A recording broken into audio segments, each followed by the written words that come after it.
Hello YouTubers, this is Crown and Throne here, and I am currently wearing my wedding dress, and this is a follow-up post to the one I did about the veil. Now, I had spoken to you before that I had been looking for a point de spray fabric to match my dress, so I'm going to zoom in here and see if you can see it.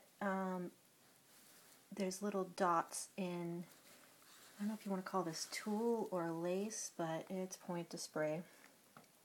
And I wanted a veil to match, and I looked everywhere. Nobody seemed to have one.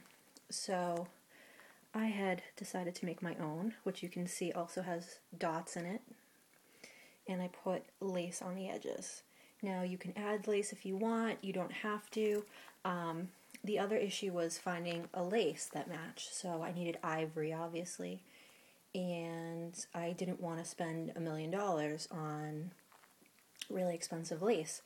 So I just happened to go to Joann Fabric, and they have the bins by the registers, and they had $1.99 ribbon on a spool that looked pretty much exactly like I wanted, and all I needed to do was cut off the they had a sewn-on banding on the end, and it would have left an ugly bump on the edge, and this sort of flows from the lace directly into the veil part.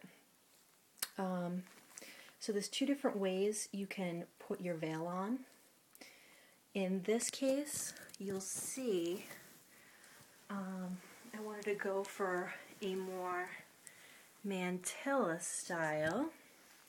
So I had sewn this clip about 1/4 of the way down on the veil.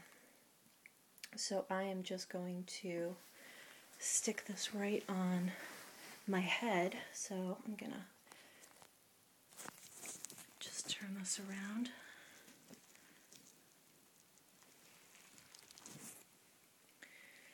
And this way you get that nice front drop effect, which I think is really nice because when your father or whoever gives you away, you know, you'll go down the aisle like this, and then you'll just take this part of the veil and flip it up and over because that clip is sitting right on the top of your head right here.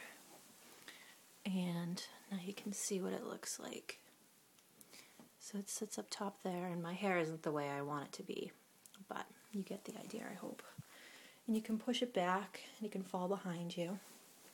And this is what it looks like from the side view. And I can put it back over so you can see what it looks like from the side view. So if you watch the royal wedding, this is a similar look to Kate Middleton's. So have that nice drape. Now on the other hand, if you didn't want that, you would just move this clip that I put like 1/4 of the way down and just move it to the very edge. So what I'm going to do is I'm going to pull this out, and I'm going to bring this whole veil back. And the only thing is, if you are making this yourself, you don't want to put lace right where you're going to put your clip, or else it will bunch really weird looking, I guess you could say. And I'll just, you know, gather this a little bit in my hands. But what you'll see is you get a different look. So if you didn't want that poofiness on the top, I wouldn't suggest bunching it, but you still would have to remove some of the lace where you wanted to put this. And I'll kneel down here so you can see what I'm talking about. So that's just a different look if you want that. So it's a matter of either putting it 1/4 of the way down or bringing it up here. You don't have to put lace on the edges at all. You could just do beading. There's a million different styles out there, but this is more of a Mantilla style, and that's originally what I wanted, but you can do the same type of bunching without anything, and I wanted that longer length, so I just bought the last piece of this fabric that they had at the store, which this is, I think it was 2 yards and 14 inches, so yeah, that's how I did it, and happy sewing, I guess, to anybody that wants to attempt their own veil.